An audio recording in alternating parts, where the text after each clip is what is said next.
Hello everyone, we are Ferris and Geppo.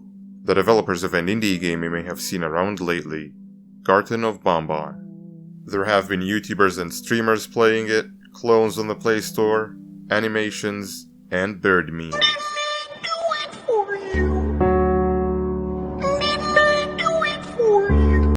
And we're very grateful for it. If you had taken the time to check out our other games, you may have noticed something. Garten of Banban is far from being our first game. We have made games of just about every genre. Action, adventure, serious, multiplayer, horror, everything. And while some of them have had decent exposure, Garten of Banban is our most popular so far. Also, here's a little secret for you. Most of them are free if you'd like to check them out. So in short, making games has been a massive part of our lives for as long as we can remember. For an indie developer, nothing beats the feeling of watching people play your games and have fun. And knowing that some of these people were our favorite YouTubers as kids just makes it all the more crazy. Now about Garten of Banban. One of the most common questions we've seen is what inspired not just the designs of the characters in the game, but the setting of the game. Well, the idea was to have a setting that most people would be able to relate to and then put our own twist on it. Things that are relatable to anyone and everyone could be associated with their childhoods.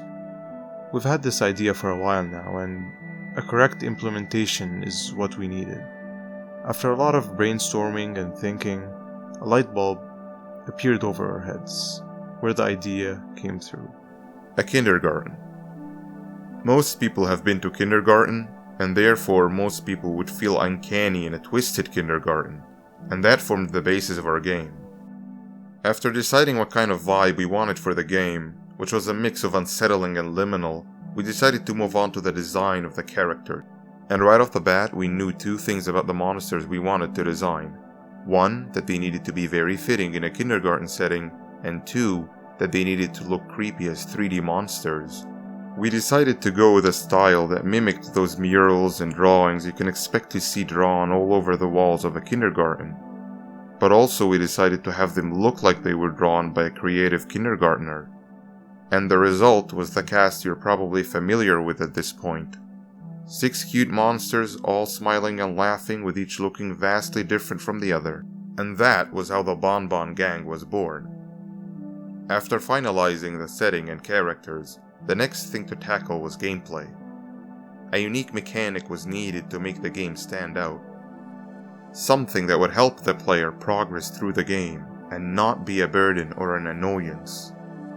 A toy drone is what we ended up settling for many reasons really, but the story of the drone could be a video of its own. By the way, you can teleport it by pressing right click.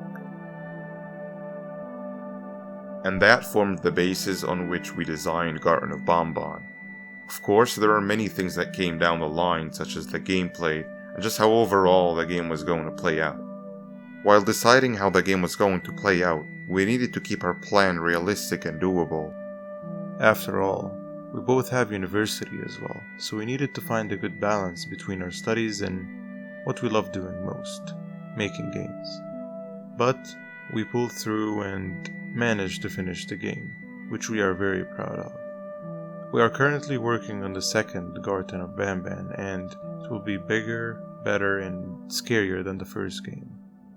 The second game is available for wishlisting on Steam. Go wishlist it now, or Opila Bird will stare at you from your window for the rest of your life. And that's mostly how Garten of Banban was born.